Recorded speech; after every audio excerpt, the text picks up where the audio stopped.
Magandang hapon sa ating lahat, mga parents, singles, mga gustong maging ano lang. Ayan.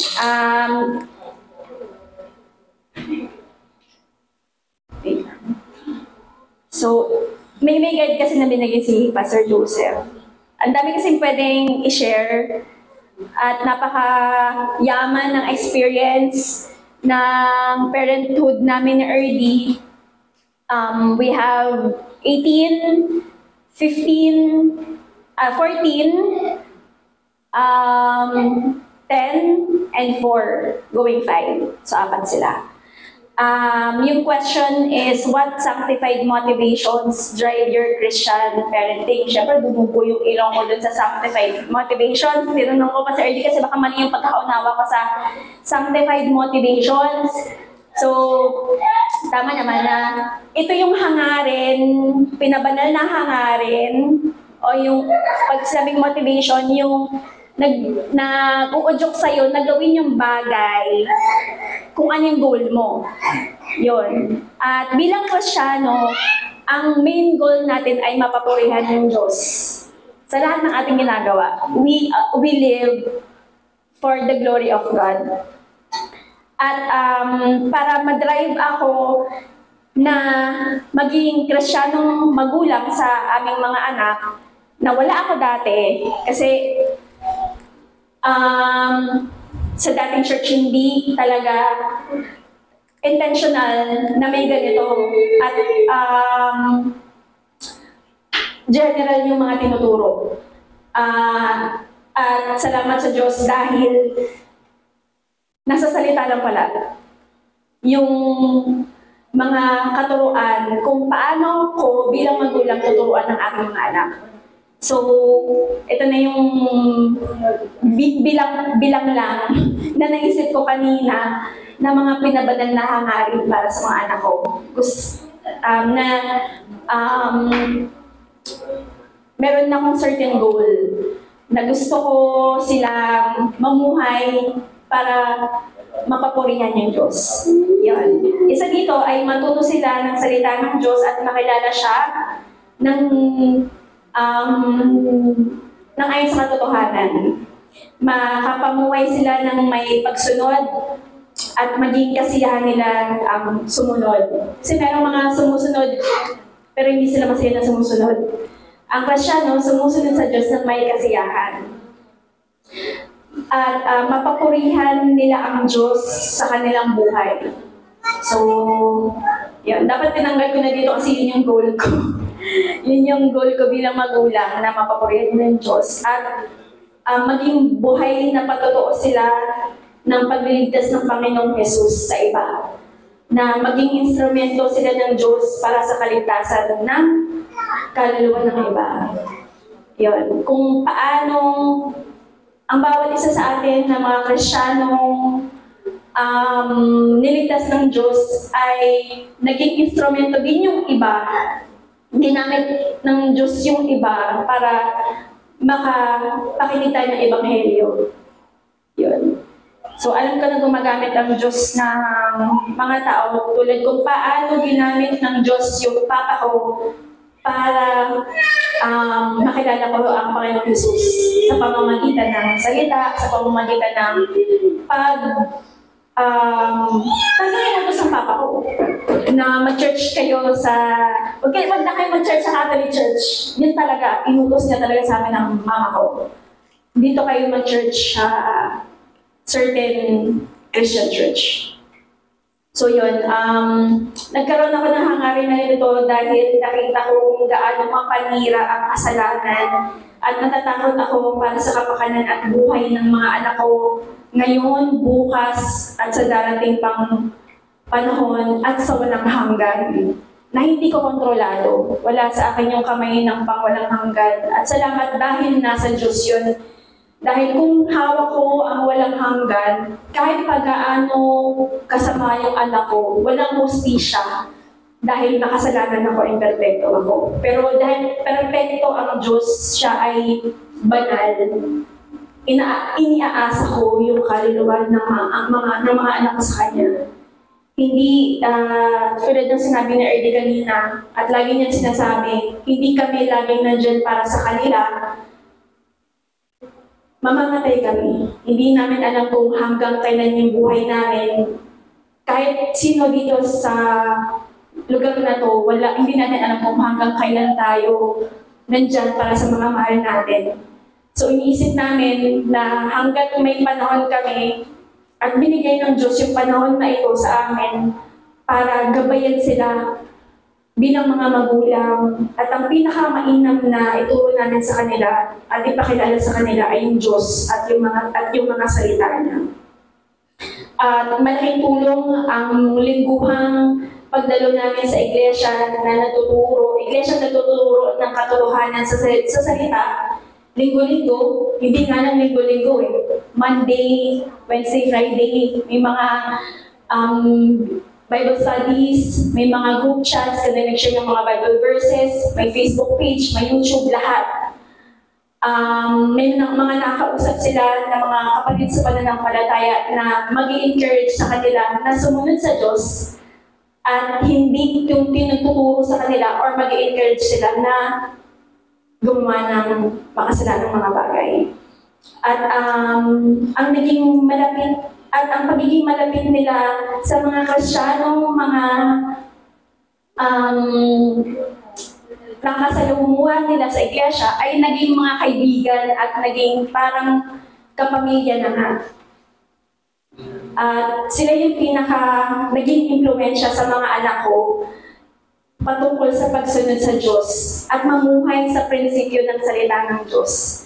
At nararanasan nila sa bawat araw na totoo yung bunga ng mga kaparaanan ng biyaya, pananalangin, pag-away, pagbibigay, pagbabasa ng salita, pakikinig ng salita ng Diyos.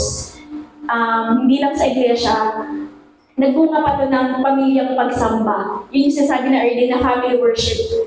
Parang naano na nga ako na baka nagkasawa na yung mga tao sa laging sinasabi ni early na palagi na lang siya ng family worship talaga. Kasi daily yun sa bahay. Ano ba ginagawa namin sa bahay sa buong araw? Meron kaming siguro from 8 a.m. siguro gising na lahat, or 9 or 7 kung mas maaga. Tapos hanggang 9 p.m. So within that time frame, gising tayo lahat. At kung walang pag-uusap tungkol sa Diyos, ano yung pinag-uusapan natin? So inisip ko, yung regularity na yun, napaka-importante talaga. At valid na ulit-ulitin, na i-remind natin sa bawat isa na meron dapat pag-uusap sa loob ng tahanan, araw-araw. Katulad nga ng kung paano pumapasok araw-araw yung mga anak sa eskwelahan. Actually, kung pwede nga Saturday, Sunday, para patuloy sila natututo. At inihihalin tulad din ito sa pagkain. 3 beses nga na kumakain sa isang araw. So, very thankful ako, nagpapasalamat ako sa Diyos sa pamilyang pagsamba. At salamat sa Diyos dahil pinagbunga at pinagbubunga niya ngayon ang mga imperfecto naming pagsunod sa Diyos bilang mga magulang, at dalangin ko na magbunga ito sa kanilang mga buhay. Kay Chami, kay Sydney, kay Ezekiel, at kay Jaden. At magbunga ito hindi lamang temporal, hindi lamang ngayon, hindi lamang bukas, kundi sa pangwalang hanggan. Sama niyo kami lagi sa inyong mga panalangin. Salamat.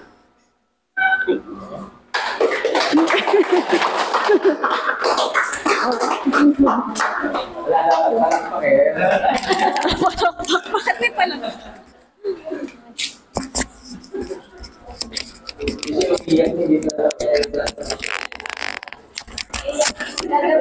No, like this. Kinakabahan ako. Nakakawa pala dito. Ayun. So, good afternoon. Siguro hindi naman ako abutin ng 10 minutes. Yung napili kong sagutin dun sa guidelines na binigay ni Pastor, yung unang bullet, yung ano yung error, mali, at yung belief na nakorek sa akin ng scripture sa child reading ko. So, Nung single ako, may pagka-legalistic ako sa ibang parents. May silent thought ako na na-judge ko na yung ibang parent. Pag nakikita ko sila kung paano magdisiplina ng anak, nasasabi ko, sa isip ko lang, hindi kasi nadidisiplina yan eh. Hindi napapalo, kaya ganyan, spoiled brat. Na ano bang mahirap sa pamamalo? Papaluin mo lang naman. Ay, mahirap ba doon? Na tingin ko, yung pagdidisiplina, magawa lang na namamalo ka, o masabi lang na namamalo ka, ay nagdidisiplina ka na. Kahit na basta-basta na lang, na walang pag-iingat, walang pagpigil sa sarili, walang pagkontrol sa palo, walang pagkausap sa bata. Ngayon, yung ignorance na yon sa pagdidisiplina regarding sa pamamalo, nadala ko nung nagkaanak na ako. Pero ang totoo pala, nag-start yung mga 2 years old na si Lucas, kaya niya nang i-express yung sarili niya, hindi na lang sa salita, kundi sa mismong gawa, yung gestures niya. May padabog, may panduduro, may pagtotok back, may pag-irap. Ay, sorry na, nag-name drop ako. Wag kasi mag-name drop eh. So, yun.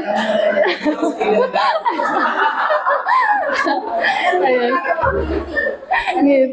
So, yung ignorance na yun, nadala ko. Pero ang totoo pala, yung mahirap, ano bang mahirap, ay mas mahirap, mabigat, masakit. Na kung pwede lang sabihin mo na, ayoko na, suko na ako. Doon na lang tayo sa gentle parenting na walang pagpalo. Kasi mahal mo eh. At overstatement yung susunod kong sasabihin, pero dumating ako sa punto na naisip ko na masalimuot siya kasi nakikita ko na makasalanan ako. At yung imperfection ko at nagagawa ko. Tapos, sasaktan ko yung munting bata na sinasabi kong mahal ko. Ang naging kapanatagan ko doon, yung scriptures, especially yung Hebrews 12, yung verse 11, sinabi doon na, no discipline seems pleasant at the time, but painful. Later on, ba't ako iyak? Later on, however, it produces a harvest of righteousness and peace for those who have been trained by it. Kasi nangyari na sa sobrang hirap na parang ayaw mo na nga lang gawin yun, inutos ng Diyos, yung conflicting sa kalooban mo. Napanaginipan ko na siya, naging isang gawing nightmare ko yun. So, at yun tama yung error na after niyong magdisiplina, kung napalo ko siya, may sama ka ng loob, yung bata may sama ng loob sa'yo, parang nangyari, naging magkaaway pa kayo. Magkalaban na nagkaroon ng bitterness or resentment sa'yo, may pagkakataon na naiisip ko na ito na yung kabayaran sa mga kasalanan mo. Parang gano'n humanda ka. Naging parusa tuloy na instead of corrective siya, naging destructive. Na isa sa mga goal ng pagdidisiplina, lalo ang pamamalo, ay magkaroon kayo ng restorasyon, reconciliation. Nangyari, retribution na siya, na parang it is to appease yung anger mo, satisfy yung grievance na nagawa sa'yo, na mamamalo ka na lang kung kailan mo gusto, o galit ka na. Yun yung mga errors na maling-mali talaga.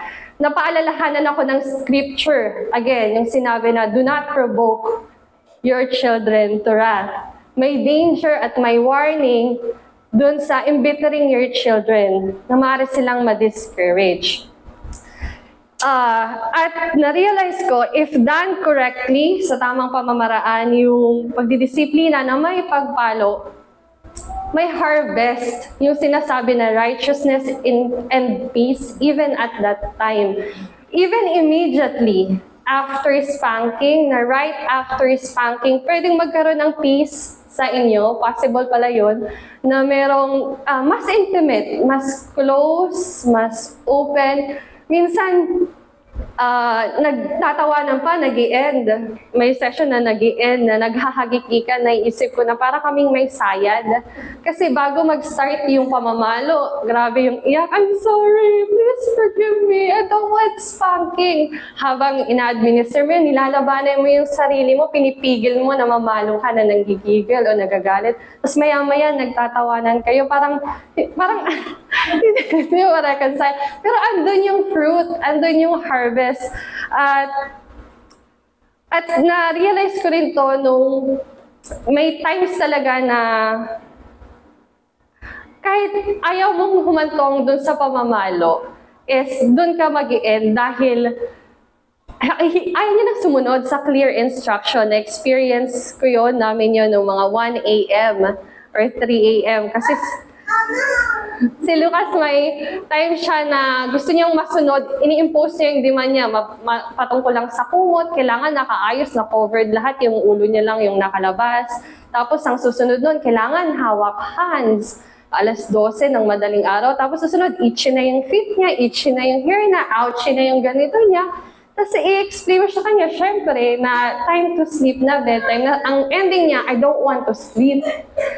Kagano na siya. Then, nagbigay ka ng clear instruction, mapapalo mo siya at that time. Pero, magugulat ka, even after that, yung sinasabi na may cleansing period, parang nahimasmasan, may magic, hindi na siya magde-demand. Siya pa yung kusang matutulog mag-isa. Parang malaki ng bata.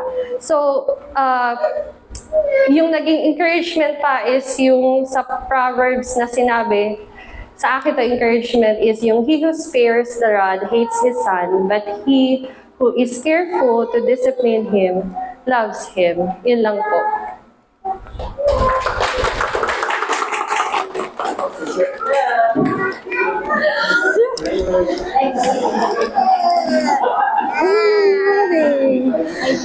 Salamat po, Lex. Kaya pang-minutong. Share. May tissue po ka dyan.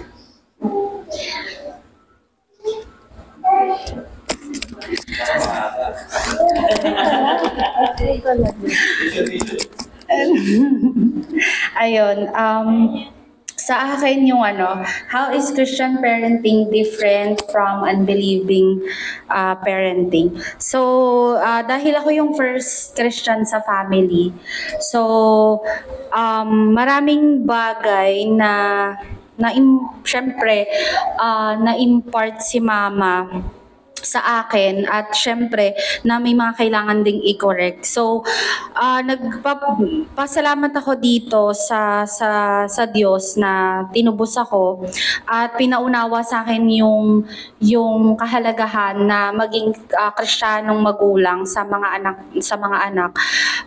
Dahil mas nakikita ko yung kasalanan ko sa sarili ko bilang magulang. At dati kasi iniisip ko yung kapag ka magulang ka, dapat ikaw yung tama, ikaw lang yung tama. At salamat sa Panginoon kasi nakikita ko yung kasalanan ko. Kaya yung relasyon na meron kami ni Zane is ibang-iba doon sa iniisip kong dapat maging relasyon ng isang magulang at anak. So, yung pagkakaroon nung pagkaunawa sa kung sino tayo bilang magulang, bilang makasalanang magulang, ang laking impact yon sa relasyon ng bata. Dahil natututo ka rin humingi ng sorry kapag ka nagkakasala ka, naghahayag ka rin ng kasalanan sa kanya. Dahil alam mo sa sarili mo na hindi ka perpekto at siya din hindi perpekto. So, to give background kasi, hindi ako, suwail akong anak. So, mapasaway akong anak. So, kaya nung dumating na eto, naging magulang na rin ako, dito ko nakita, nagpapasalamat ako sa Diyos na dito ko nakita yung kaibahan ng pagiging Kristiyanong magulang. So, sa kung paano ako tinuturuan ng Diyos sa journey ko as magulang, nagpapasalamat ako doon kasi mas nakikilala ko yung Diyos, nakikilala ko yung sarili ko, nakikilala ko din yung anak ko. At maraming boses na galing sa mundo na po pwedeng maimpluwensyahan yung pagiging magulang ko kay Zane. Pero nagpapasalamat nga ako kasi may salita ng Diyos. So doon ako bumabase sa kung ano yung sinasabi ng Diyos. Hindi siya perpekto, pero may pundasyon. So katulad nga yung sa mga gentle parenting na ang bata ang nasusunod, ang bata ang dapat makonsidera imbes na yung magulang. Kailangan daw lumaki yung mga hindi mo dapat paluin kasi kailangan lumaki yung bata na masaya at confident. Kailangan daw irespeto mo yung boundaries ng bata. Hindi ka po pwedeng mag-go beyond that boundaries. So, yung mga ganitong katuruan, yan yung rampante ngayon sa mundo. Kaya, nung ini-evaluate ko yung papaano ako kay Zane at yung ganong katuruan, nagpapasalamat ako talaga sa Diyos na hindi ko siya totally na-adapt. Although may part na, syempre, kailangan kong respetuhin yung nararamdaman ni Zane. Pero, ang pinaka dapat i-impart is yung salita ng Diyos na makilala niya ako bilang magulang niya, irespeto niya ako bilang magulang niya. At ako din, magpakumbaba sa kanya kapag nakakagawa ako ng kasalanan sa kanya.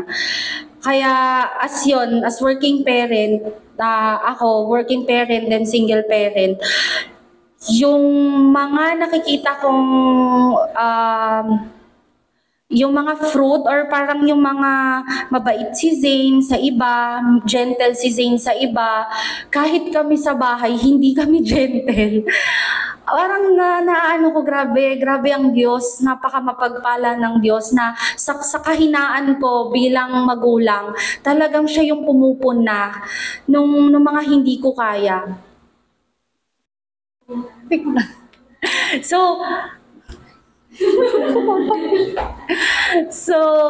Kumbaga, ito yung isa sa bagay na talagang pinagpapasalamat ko. Kaya minsan kapag may mga parents or kayo sa church na pupuri nyo si Zane, minsan hindi ko masabi, pero ang iniisip ko talaga, mas nakikita ko yung pagkukulang ko sa kanya kesa yung nai-impart ko sa kanya. Kaya napaka-faithful ng Diyos sa atin bilang Kristiyano, lalo na kung dumidepende tayo sa Kanya bilang magulang. Totoo na sumasagot siya sa panalangin at yung pinaka-goal ko bilang magulang is maging Kristiyano talaga si Zane. Na sabi ko nga, hindi ko kailangan na maging summa cum laude siya. Hindi ko kailangan na makita siya na flying colors, ganito ka-successful, or kahit na ano pa man. Ang dalangin ko sa araw-araw is maging Kristiyano si Zane. Yun lang. Kapag naging Kristiyano siya, pwede na akong mawala. Kayang-kaya ko nang sabihin na, Lord, ready na akong mawala bilang magulang niya. Kasi alam ko na faithful ang Diyos sa pangako niya. Kasi nakikita ko yun eh. Bilang ako single parent, sobrang hirap po. As in, sobrang hirap.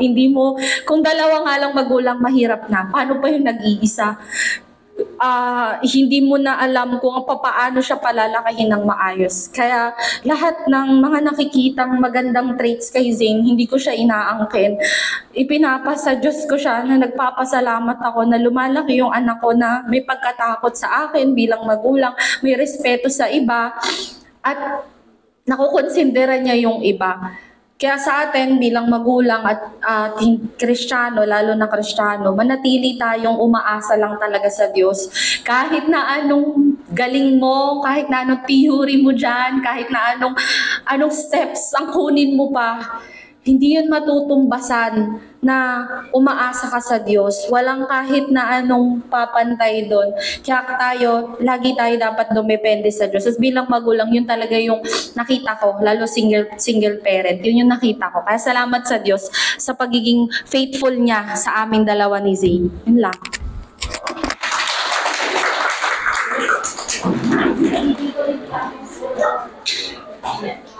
Nakakaiyak, ang bilis ni siya. Basta wag mo sabihin kay Zane na pwede na akong mawala pag Kristiyano ka na. Baka ayaw ng bata yung maging Kristiyano kasi mawawala ka naman daw. Pero yun, maganda maalala natin na pag Kristiyano na tayong lahat, pati yung anak natin, hindi yung kamatayan yung dulo. Merong magkakasama pa rin tayo hanggang sa walang hanggan. Kaya napakagandang nun. So tayo po ay manalangin. Pasalamatan natin yung Diyos dahil maging sa pagiging magulang, may pakialam siya. Kanya yung pagiging magulang. Kaya maraming salamat sa Diyos. Let's pray. Aming Diyos, maraming salamat sa maluwalhating araw na binigay niyo sa amin. Salamat sa mga katotohanan, karunungan na aming natutunan mula sa inyo, mula sa salita ninyo, mula sa mga pinago yung buhay ng mga Kristiyano at maging sa iglesia na kinabibilangan namin ngayon. Pero ang karunungan ay walang kapakinabangan sa amin kung hindi namin isa sa buhay. Kaya tulungan nyo kami na yung mga natututunan namin ay tindigan namin at maging desidido kami bilang magulang. Dalangin namin na maluwalhati namin kayo sa sarili naming mga pamilya. Maging hamon to para sa bawat isa, maging sa mga single. We pray na maging mataas ang pagtingin namin sa mga responsibilidad ng isang magulang, hindi maging mababaw yung tingin namin sa pagiging magulang. Mababaw na pagtingin dito ay nagre-resulta rin ng kapabayaan, kaya dalangin namin ng Diyos na iligtas nyo kami sa mga kapabayaan. Maraming salamat dahil pinapakita nyo sa amin yung tunay na problema na kinakaharap namin, kaya nagiging mahirap yung mga bagay dahil sa kasalanan. Pero salamat dahil may kapatawaran sa kasalanan. Salamat mayroong ebanghelyo. Pwedeng bumalik kay Kristo. Pwede kang magsimula ulit kay Kristo. Mayroong pag-asa sa ebanghelyo na totoo yung kapatawaran mo, at totoong nagbabago ka, at totoong yung ebanghelyo ay hindi lang patungkol sa usapin ng kaluluwa, impacts even the life that we have now. Nababago nito yung mga mali naming ginagawa, maging yung mga maling epekto nito sa aming mga pamilya, sa aming mga anak. Tunay na mahirap maging magulang, pero salamat dahil merong pag-asa kami na mga magulang para sa aming mga anak. We can even discern not just the temporal things, but the eternal things for them. We are grateful and we are thankful na itong iglesia to ay patuloy kami pinapaalalahanan patungkol sa pangarapin namin, yung pinaka-importante para sa kaluluwa ng mga anak namin. Thank you dahil you are better than any one of us. Your word is greater and your ways are greater than any one of us. Kung meron kaming naririnig sa mundo na ganitong kaparaanan, higit ang kaparaanan ng Diyos, at kailangan namin piliin parati yung kaparaanan ng Diyos. Dahil ito, yung pagpili namin, nung nagpasakot kami sa inyo, ikaw yung dapat masunod sa buhay namin. Hindi yung mundo, hindi yung kung ano man yung meron sa mundo. But we learn from the world because of your gracious ways, Lord. Salamat po dahil naging napakamaawain at napakamahagagin mo sa amin. Iligtas mo kami sa aming mga kasalanan, maging mabuti kaming magulang, at nawa patuloy na makita na yung pagiging magulang namin ay reflection lang ng pagiging Diyos niyo sa amin. Maraming salamat. Ang lahat ng ito, Diyos, gawin namin dahil you have your agenda for each and every one of us as parents and for children and for the family. Thank you. Thank you dahil totoo kang Diyos sa amin. Salamat po, pinagkakatiwala namin ito sa inyo. Ingatan nyo kami sa biyahe, ingatan nyo kami sa magiging pag-uwi namin. Dalangin namin na may handa rin yung mga puso namin para sa panambahan bukas. Salamat dahil merong araw na kung saan mayaman namin pagsasaluhan yung mga biyaya. Salamat po, Diyos, muli sa inyo. Pagpalain niyo kami sa pangalan ng Panginoong Jesucristo. Amen. Maraming salamat.